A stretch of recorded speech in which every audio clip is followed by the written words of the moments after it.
Suasana pertemuan di antara Presiden Prabowo dengan Presiden kelima Republik Indonesia, Ibu Megawati Soekarno Putri, berlangsung sangat akrab, penuh kekeluargaan dan saling banyak bercanda.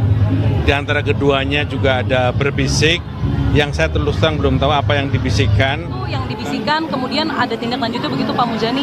Pertemuan kembali mungkin? Sepertinya begitu, tapi saya belum tahu ya.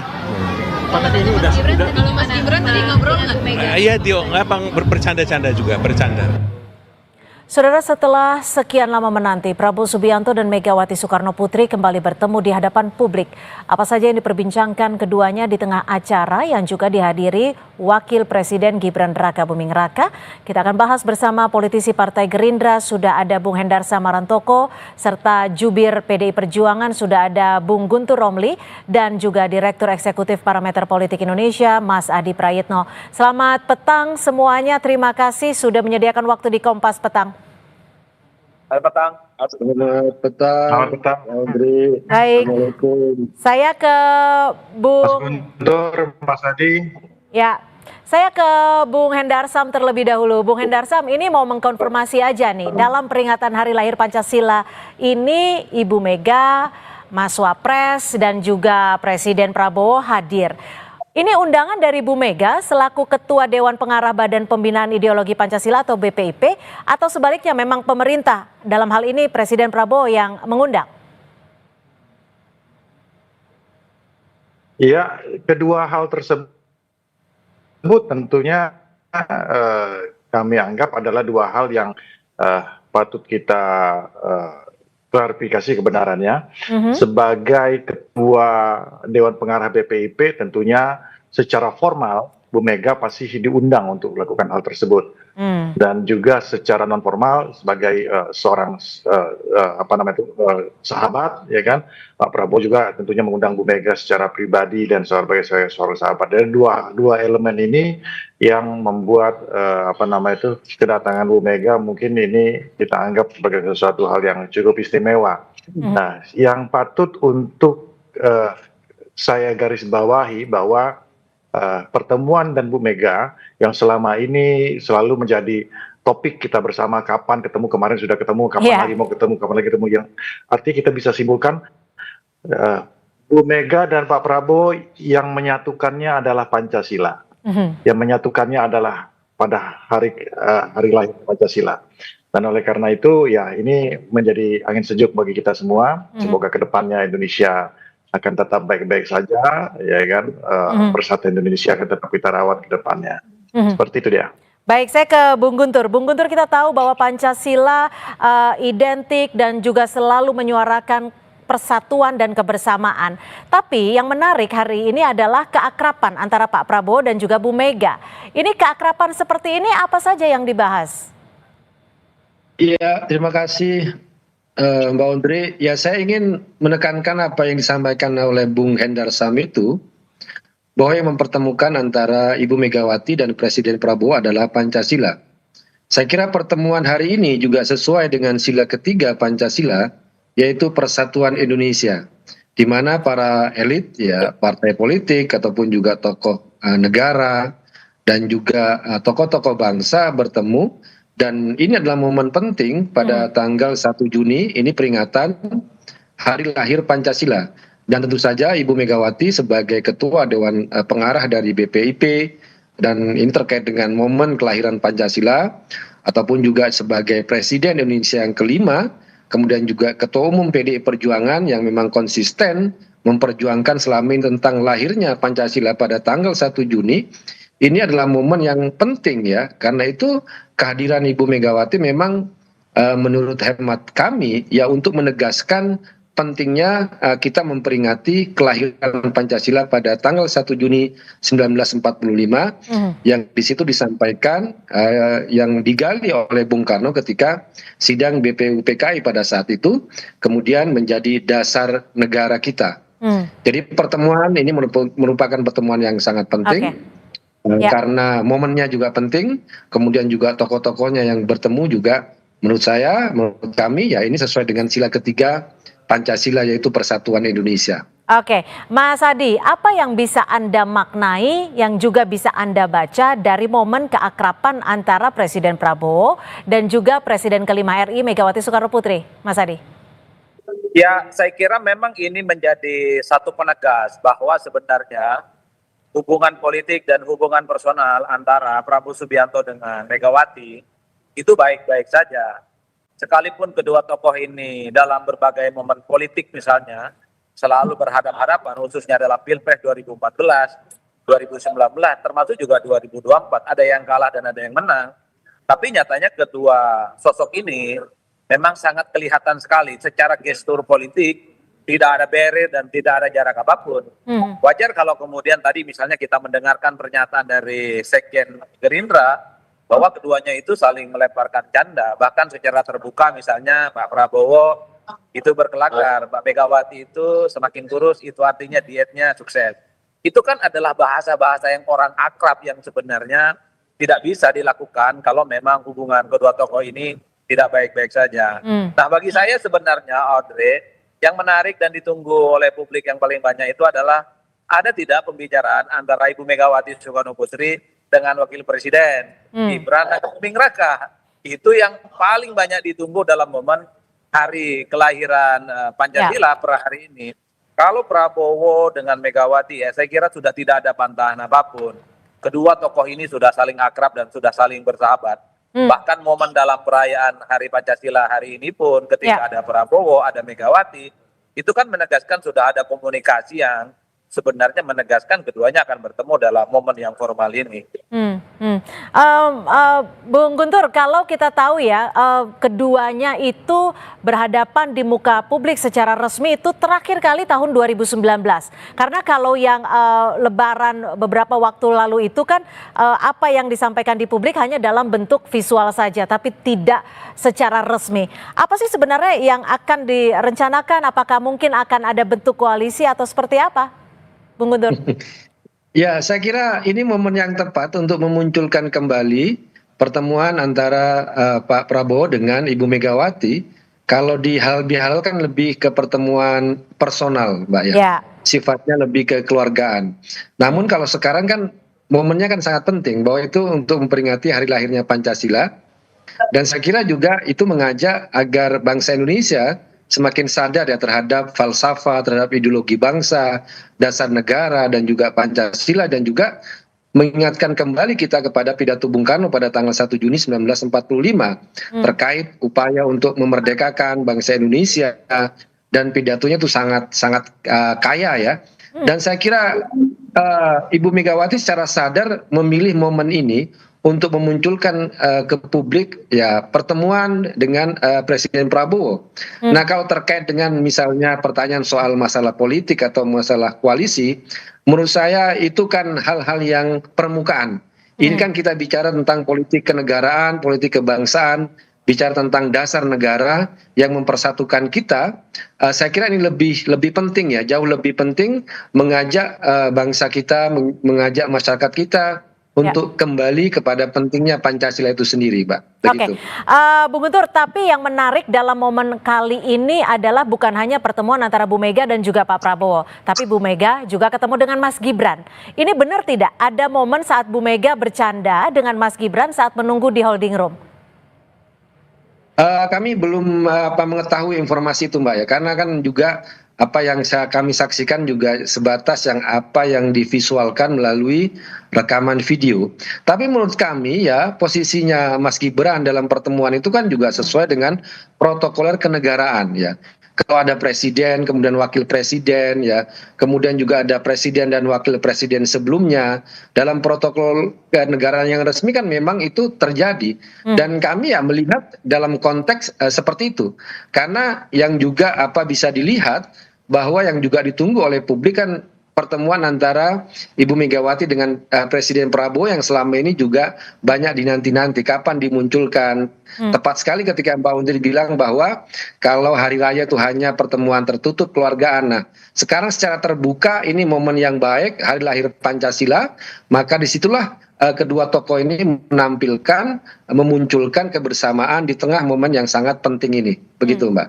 Oke, Bung Hendarsam, ada gambaran atau visual yang memperlihatkan Bu Mega berbisik dengan Pak Prabowo dan ini dibenarkan oleh Pak Muzani. Ini yang dibisikin apa aja? Tapi akan kita bahas selepas jeda, tetap bersama kami di Kompas Petang.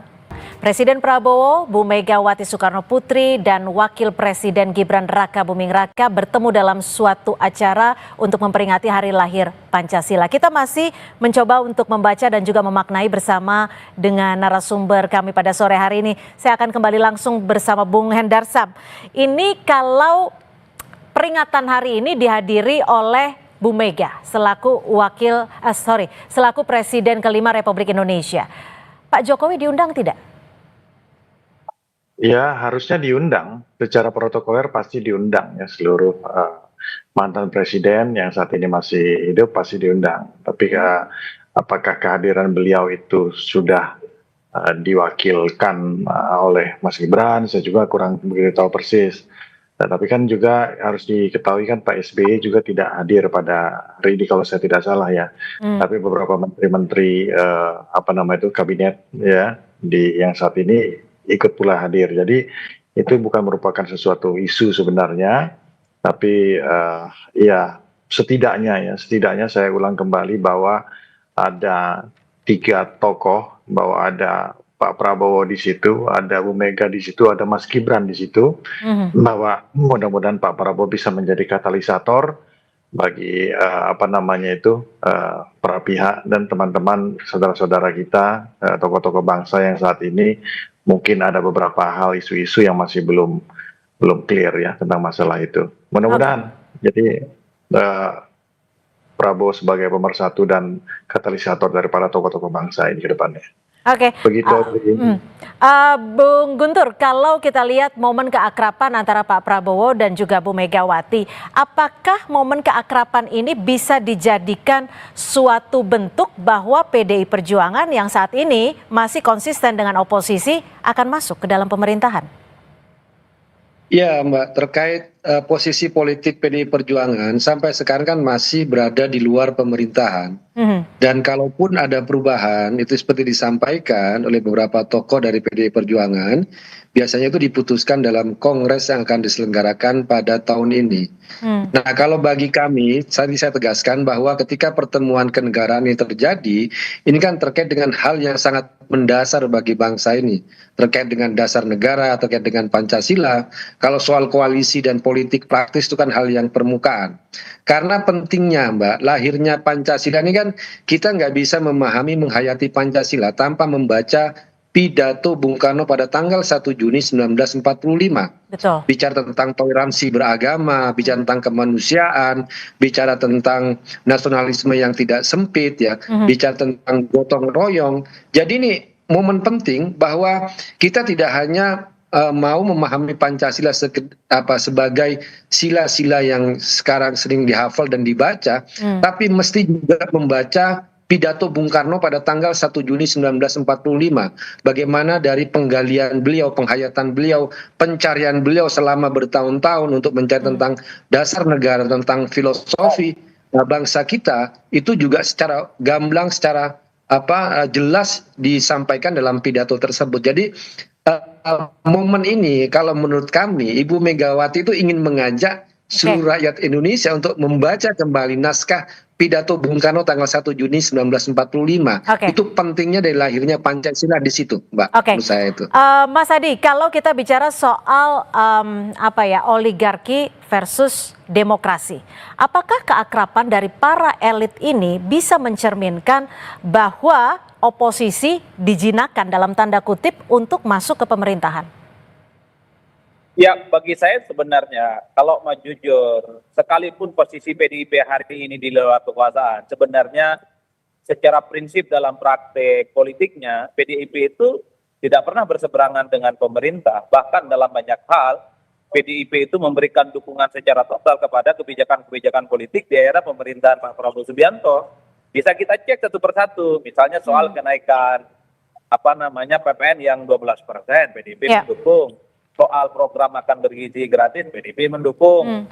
Soal revisi Undang-Undang TNI, PDIP juga mendukung. Jadi kalau mau jujur, PDIP ini luarnya saja merah, tapi dalam itu coklat, warna Partai Gerindra. itulah yang saya sebutkan, koalisi itu tidak harus diformalkan, Ya. tapi yang paling prinsip adalah dalam praktiknya bagaimana keputusan-keputusan politik pemerintah itu kemudian didukung secara penuh oleh PDIP. Tapi bagi saya satu hal ya, Oke. sekalipun misalnya Pak Prabowo Subianto dengan Megawati memiliki hubungan yang cukup baik, tapi tentu kita berharap kawan-kawan PDIP itu tidak menutup mata Ya. kalau memang ada kebijakan-kebijakan yang tidak pro rakyat, itu menimbulkan polemik, merugikan masyarakat secara umum, ya memang harus berjuara secara lantang. Baik. Ini kan tentu untuk memberikan satu gambaran besar bahwa berpolitik itu suatu waktu memang boleh bersahabat, tapi kalau memang ada sesuatu yang pahit, tidak baik, katakan itu sekalipun pahit. Katakan itu sekalipun keduanya saling berteman satu sama yang lain. Oke. Saya Baik. kira di situ posisi Baik, politiknya. baik. Singkat saja untuk Bung Hendarsam, bicara soal bisik-bisik, ini yang dibisik-bisikkan apa nih? Artinya banyak yang nggak boleh tahu atau gimana? Apa temanya? Aduh, ini saya kebagian yang non formal semua ini masalahnya. Jadi yang tahu kan tentunya Bu Mega dengan Pak Prabowo ya, dan apa namanya, kita belum bisa mengkonfirmasi apa yang beliau berdua perbincangkan tentang masalah itu. Cuman saya kembali memperkuat apa yang dikatakan oleh Mas Guntur Romli tadi, bahwa kehadiran Pancasila sebagai dasar dan ideologi negara ini tidak terlepas daripada peran daripada Bung Karno ya, selaku penggali dan penggagas daripada apa namanya itu Pancasila itu sendiri. Dan oleh karena itu Pak Prabowo sebagai, saya anggap Pak Prabowo, kenapa saya ada di Gerindra juga, saya anggap beliau adalah saat itu adalah Soekarno muda. Oke. Makanya saya masuk Gerindra karena itu, dan oleh karena itu akselerasi dan implementasinya, penekanan pada Pancasila sebagai fondasi kebijakan, Pancasila sebagai pemersatu bangsa, implementasi nilai-nilai Pancasila dalam kehidupan dan tindakan kita sehari-hari, itu yang akan ditekankan dan terus-menerus dikumandangkan oleh Pak Prabowo. Oke. Terus. Jadi Oke. kembali lagi ini kesamaan ideologi menyatukan antara Pak Prabowo dan Bu Mega di momen yang sangat sakral di hari kelahiran Pancasila pada tanggal 1 Juni 2025. Oke, kalau Mas Guntur mungkin tahu apa yang dibisikin. Apa Mas? Saya juga nggak tahu, belum dapat informasi juga. Tapi saya kira apapun yang dibisikkan, tapi kan itu mencairkan suasana, apalagi kan disebutkan ada canda, ada tawa, dan itu menyejukkan lah, menunjukkan bahwa intisari dari Pancasila itu kan adalah gotong royong. Dan sila ketiga adalah persatuan Indonesia, dan pertemuan kenegaraan antara dua tokoh ini ya benar-benar mempersatukan kita dan menyejukkan kita, begitu Mbak. Oke, Mas Adi, singkat saja terakhir, momen personal, keakraban, pendekatan personal di antara Pak Prabowo dan juga Bu Mega, apa yang bisa dimaknai dan kira-kira pesan apa yang ingin disampaikan antar keduanya? Ya, saya ingin menjawab dua hal. Sepertinya bisik-bisik yang belum dijawab oleh Bang Hendarsam sama Bang Guntur, saya ingin menjawab. Kira-kira kapan ini dibikinin nasi goreng? Yang udah ditunggu-tunggu ya? Biasanya kode-kode politik yang selalu dikait-kaitkan soal bagaimana romantisme historis yang selalu terbentuk ya ketika Pak Prabowo dengan Megawati itu berjumpa. Konon setelah pertemuan ini kan ada rencana pertemuan-pertemuan selanjutnya. Ya bagi saya kodenya sederhana kok, bahwa Prabowo Subianto dengan Megawati ya sohib, kawan lama yang tidak bisa dibentur-benturkan satu sama yang lain. Meski PDIP berada di luar kekuasaan, bukan berarti harus berhadapan-hadapan dengan Prabowo. Karena dalam banyak hal PDIP sudah menyatakan ya secara terbuka untuk bekerja sama. Bagi saya politik kita seperti itu, adalah politik kerjasama dan politik konsolidasi dan politik gotong royong. Cuman satu hal yang ingin saya tegaskan, karena PDIP terlanjur masih berada di luar, kalau memang ada sesuatu yang tidak baik dengan negara kita terkait dengan kinerja menteri, kebijakan-kebijakan pemerintah yang tidak pro dengan rakyat, merugikan masyarakat, ya saya kira PDIP perlu bersuara. Itu penting sebagai teman, tapi teman yang juga selalu mengingatkan tanpa henti. Baik, terima kasih. Artinya kita tunggu agenda nasi gorengnya akan kapan diselenggarakan. Terima kasih Mas Adi Prayitno, Bung Guntur Romli, dan juga Bung Hendarsam Marantoko. Terima kasih sudah bergabung di Kompas Petang. Selamat sore.